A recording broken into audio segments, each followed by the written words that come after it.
ኸይርን የከበረ ሰላምታ ለሁላችሁ እንደምን አላችሁ ወገኖቼ? ደህና ናችሁ? እግዚአብሔር ስሙ ይባረክ። እኔ በጣም ደህና ነኝ። በተለይም ቅዳሜ የምትከታተሉት የኔን ግሪክ ፕሮግራም በጣም ይቅርታ፣ ባለፈው እኔ ልገኝ አልቻልኩም። ነገር ግን ቪዲዮውን እንደተመለከታችሁት ያዘጋጀሁላችሁን ቪዲዮውን እንደተመለከታችሁት አይቻለሁ። በጣም ጥሩ ነው። ዲስከስም አድርጋችሁ ተወያይታችኋል። በጣም ጥሩ ነው። ዛሬ እንደገና አንድ አዲስ የግሪክ ቃል እንማራለን። ይህንን ቃል ሚድል ፓሲቭ ነው። ሚድል ፓሲቭ እንግዲህ ወደፊት ለምንማረው ማለት ነው። ሚድል ፓሲቭ ነው እንትኑ ቴንሱ እና እንትኑ የሚያመለክተው። ለማንኛውም የዛሬው ቃል ይሄ ነው። አልፋ ኢዮታ፣ አልፋ ኦሜክሮን፣ ሙ፣ አልፋ ኢዮታ።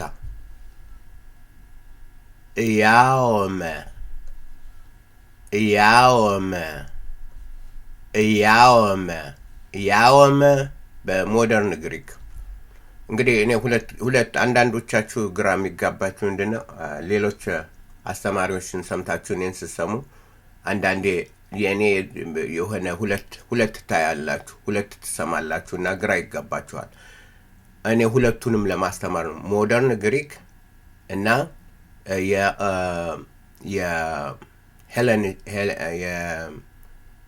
የኮይኔ ግሪክ እና በዩኒቨርሲቲ በምናምን ስታንዳርድ የሆነው ሞደርን ግሪክ ደግሞ ግሪኮች የምትከታተላላችሁ። እናንተ ደግሞ አንዳንድ ግሪክ ደግሞ ለመስማት ከፈለጋችሁ እንደዚህ ቃላቶችን ታገኛላችሁ። ስለዚህ በሁለት ነው እኔ ማነበው።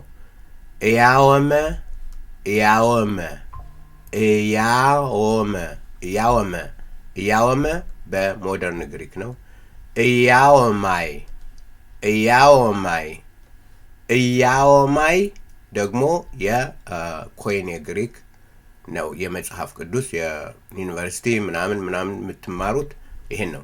ስለዚህ ሁለቱንም በአንድ ድንጋይ ሁለት ሁለት ወፍ ምናምን ብቻ ወፍ አንገልም እኛ እንደሚባለው በአንድ መንገድ ሁለቱንም መማር ማለት ነው። ስለዚህ ሁለቱን የጣፈጣችሁን እንትን ማለት ትችላላችሁ፣ የተመቻችሁን።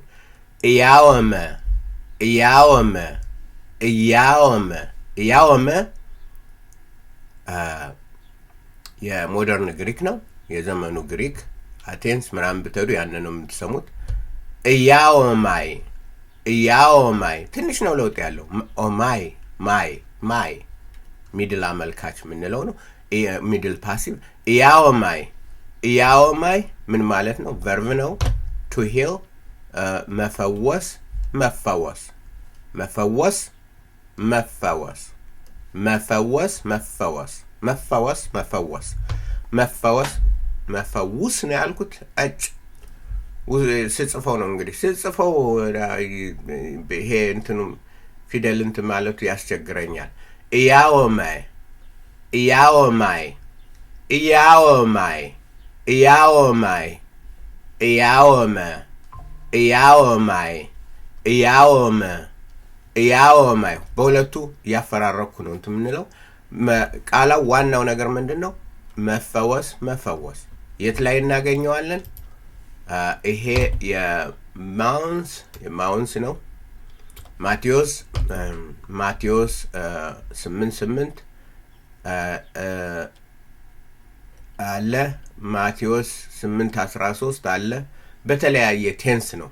ቴንሱ ፊውቸር፣ ሚድል ፊውቸር ምናምን ወደፊት እንማረዋለን። ማቴዎስ 15:28፣ ማርቆስ፣ ሉቃስ 6:18፣ ሉቃስ 6:19 በቃ በብዛት አለ። ስለዚህ ይህ ቃል በጣም ጠቃሚ ቃላችሁ ነው ማለት ጠቃሚ ነው ማለት ነው። የመጨረሻ የምናገኘው የት ነው?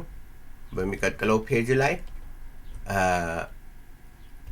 አንደኛ ጴጥሮስ 2:24 ላይ ነው። አንደኛ ጴጥሮስ 2:24።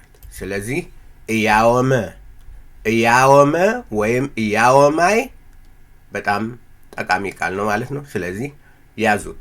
ኢያኦማይ ኢያኦማይ ኢያኦመ ኢያኦማይ ኢያኦመ ኢያኦማይ ኢያኦመ ኢያኦማይ ኢያኦመ መፈወስ። ይሄ ነው። በርቱ፣ ደህና ሁኑ። ጌታ ከእናንተ ጋር ይሁን። በሌላ ፕሮግራም እስክንገናኝ የእግዚአብሔር ፍቅር፣ የጌታ ኢየሱስ ክርስቶስ ጸጋ፣ መንፈስ ቅዱስ ኅብረትና አንድነት ከእናንተ ጋር ይሁን።